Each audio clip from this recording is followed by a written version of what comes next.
नमस्कार मंडळी, श्री स्वामी समर्थ. तर येत्या 13 ऑगस्टपासून श्रावण महिन्याला सुरुवात होते आहे. तर या श्रावण महिन्यामध्ये आपण भगवान शंकरांना प्रसन्न करून घेण्यासाठी वेगवेगळ्या प्रकारच्या पूजा अर्चा करत असतो. तर त्यापैकीच एक म्हणजे शिवलिंगाची पूजा. तर या शिवलिंगाची पूजा घरच्या घरी साध्या सोप्या पद्धतीने कशी करायची हेच मी आजच्या व्हिडिओमध्ये तुमच्यासोबत शेअर करणार आहे. तर चला तर मग बघूया घरच्या घरी शिवलिंगाची पूजा कशी करायची. पूजेला सुरुवात करण्याअगोदर मी इथे अशी छोटीशी तयारी करून घेतली आहे. त्यानंतर आपल्याला एक ताट घ्यायचं आहे. त्या ताटामध्ये चंदनाचे स्वास्तिक काढून घ्यायचे आहे व दोन्ही बाजूने उभ्या रेषा ओढायच्या आहेत व त्यावर शिवलिंग आपल्याला ठेवून घ्यायचं आहे. आपण साध्या सोप्या पद्धतीने घरच्या घरी शिवलिंगाची पूजा ही करत आहोत. तर ही कुणालाही अगदी सहज करता येईल अशी ही पूजेची साधी सोपी पद्धत आहे. त्यानंतर आपल्याकडे जे शिवलिंग आहे ते आपल्याला या ताटामध्ये ठेवून घ्यायचं आहे, पण ते अशा पद्धतीने ठेवायचं आहे की त्याची जी जलाधारी आहे ती उत्तर दिशेला होईल.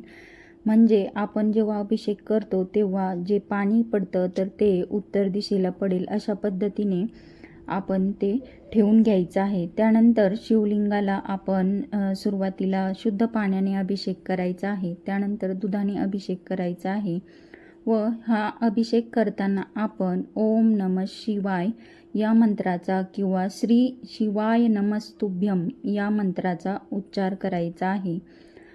दुधाने अभिषेक केल्यानंतर पुन्हा शुद्ध पाण्याने आपल्याला शिवलिंगावर अभिषेक करून घ्यायचा आहे व हे अभिषेक केलेले जे पाणी आहे ते इकडे तिकडे टाकून न देता आपण ते एखाद्या झाडाला घालू शकतो. ते तुळशीला कधीही घालायचं नाही.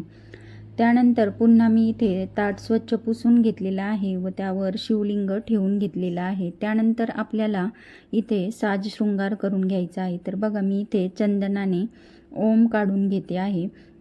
आपल्याकडे जे काही घरामध्ये साहित्य असेल त्या साहित्यामध्ये आपण साज शृंगार करू शकतो. आपल्या मनामध्ये जर भाव असेल तर आपल्याला देव पावतोच. देवाला काही असं महागड्या वस्तूंची काही गरज नसते. बघा इथे मी त्रिपुंड देखील काढून घेतलेला आहे व भस्म लावून घेते आहे. अगदी साध्या सोप्या पद्धतीने म्हणजे आपल्याकडे घरामध्ये जे साहित्य उपलब्ध असेल त्यामध्ये आपण साज शृंगार करून घेतो. त्यानंतर शिवलिंगाला वस्त्रमाळ अर्पण करायची आहे. तसेच थोड्याशा अक्षता देखील शिवलिंगावर आपल्याला अर्पण करायच्या आहेत व इथे बघा शिवपरिवाराची देखील आपल्याला इथे पूजा करून घ्यायची आहे. म्हणजे शिवलिंगाच्या उजव्या बाजूला कार्तिकेय आणि डाव्या बाजूला गणपती बाप्पाचे स्थान असते व मधले जे स्थान आहे ते अशोक सुंदरीचे आहेत. म्हणजे कार्तिकेय आणि गणपती बाप्पा हे महादेवांचे 2 पुत्र व अशोक सुंदरी ही एक पुत्री यांचे देखील आपल्याला इथे पूजा करून घ्यायची आहे. व भगवान शंकरांचा जिथे वास असतो तिथे पार्वती माता देखील असते.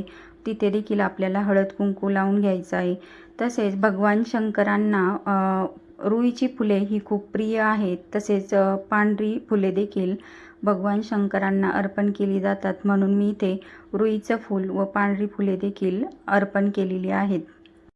त्यानंतर आपल्याला शिवलिंगावर थोड्याशा अक्षता देखील अर्पण करायच्या आहेत. या अक्षता अर्पण करताना आपण ओम नमः शिवाय या मंत्राचा किंवा श्री शिवाय नमस्तुभ्यम या मंत्राचा उच्चार करायचा आहे. तसेच थोडेसे तीळ देखील आपल्याला या शिवलिंगावर अर्पण करायचे आहेत. त्यानंतर आपल्याकडे जी फुले असतील ऋतुमानानुसार ती फुलं देखील आपण अर्पण करायची आहेत व भगवान शंकरांची पूजा म्हटलं तर बेलपत्र हे आलंच. तर बेलपत्र वाहताना त्याचं देठ नेहमी तोडून घ्यायचं असतं व त्यानंतर मी या बेलपत्रावर 3 चंदनाचे ठिपके देते आहे व त्यानंतर आपण हे बेलपत्र शिवलिंगावर अर्पण करणार आहोत. आपण जेव्हा हे बेलपत्र शिवलिंगावर अर्पण करतो तेव्हा ते नेहमी पालथे ठेवायचं असतं. ते सुलटे कधीही ठेवायचं नसतं. बेलपत्र वाहताना हे बेलपत्र आपण नेहमी धुवून घ्यायचं आहे. तर बघा इथे शिवपरिवाराची देखील आपण पूजा केलेली आहे. तर तिथे देखील मी बेलपत्र ठेवून घेतलेलं आहे. अशा पद्धतीने अगदी साधी सोपी आपण इथे ही पूजा केलेली आहे. तर बघा पार्वती माता व शिवपरिवाराची देखील आपण इथे पूजा केलेली आहे. त्यानंतर या शिवलिंगाला धूपदीप दाखवून घ्यायचा आहे व आरती देखील ओवाळून घ्यायची आहे. आपल्याला जर भगवान शंकरांची आरती येत असेल तर ती आपण इथे करायची आहे किंवा आपण मोबाईलवर देखील लावून आरती करू शकतो. तर बघा अशा पद्धतीने अगदी साधी सोपी पूजा इथे आपण केलेली आहे. वेळात वेळ काढून जर आपण 5 मिनिटामध्ये ही पूजा करू शकतो. अगदी साधी सोपी ही पूजेची पद्धत मी तुमच्यासोबत शेअर केलेली आहे. तर माझा हा व्हिडिओ तुम्हाला कसा वाटला ते मला नक्की सांगा आणि व्हिडिओ आवडला असेल तर व्हिडिओला एक लाईक करा आणि चॅनलवर नवीन असाल तर चॅनलला सबस्क्राईब करायला विसरू नका.